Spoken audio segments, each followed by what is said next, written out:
Hello, Year 2. As you know, we're learning about Florence Nightingale in humanities.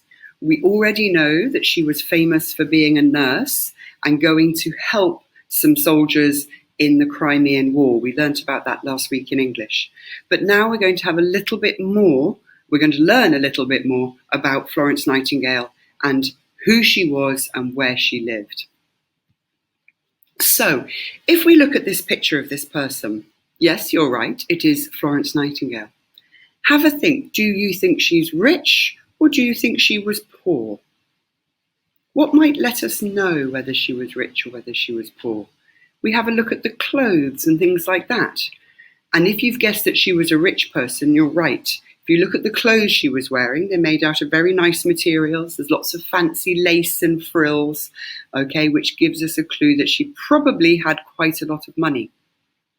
How long ago do you think she lived? Do you think she lives nowadays? Or do you think it was a very long time ago? Or maybe somewhere in the middle? What sorts of things give us a clue about how long ago she might live?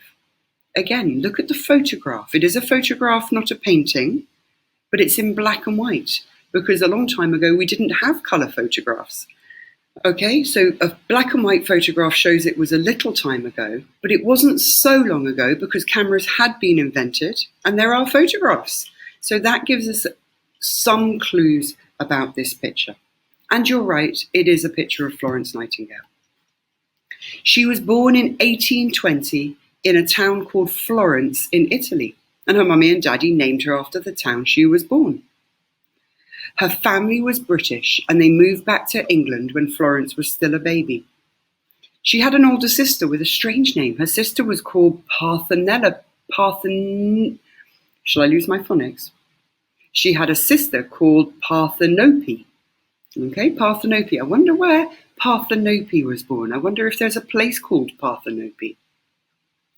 Florence was alive when Queen Victoria was the Queen of England.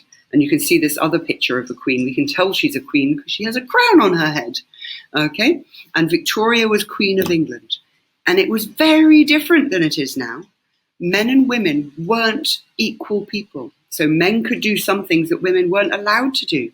And there was a big divide as well between rich and poor people. What we're going to do now is look at a bit of a timeline, and the timeline will show us how long ago Florence Nightingale lived. As you can see on our timeline here, it's divided up into centuries. A century is a gap of 100 years. Okay, so now at the moment we're living in what's called the 21st century because our years begin with 20 and something. We're in 2020 at the moment, so that's 2020 years. Okay, we go back to the 20th century, and then in the 19th century is the Victorian period, because it was Queen Victoria who was queen at the time, and Florence Nightingale was born just before, you can see she was born just before Queen Victoria became the queen, and then she was alive through the Victorian period. The Victorian period lasted from 1837 to 1901. So Florence Nightingale lived in this century here, which we call the 19th century. So Florence Nightingale lived in this huge house with her mum and her dad and her sister.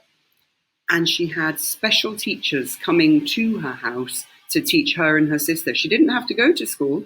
She just had somebody who was probably called a governess who came and gave her a good education without having to go to school. Would you like that? Would you like to have somebody come and teach you in your house on your own? Or do you like going to school with your friends and now at the moment having screen time and Google Meets with your friends? So in the 19th century, daughters who came from wealthy families, that means families with lots of money, were expected to make a good marriage and run a household. That sounds a bit strange, doesn't it? It means they had to marry someone who was rich and look after their home. That was all they had to do.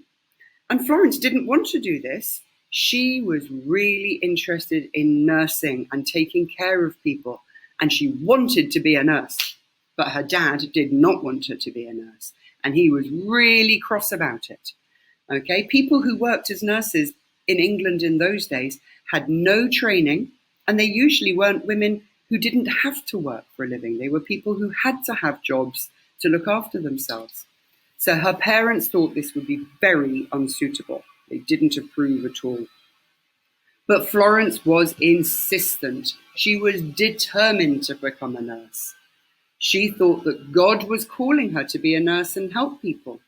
And eventually, she managed to persuade her parents that she wasn't going to get married and that she could train to be a nurse.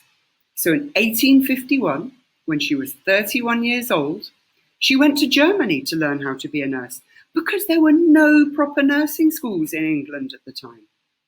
So once she had trained in Germany, I think it was for 3 months, she then returned to England and became a nurse in a hospital for rich women.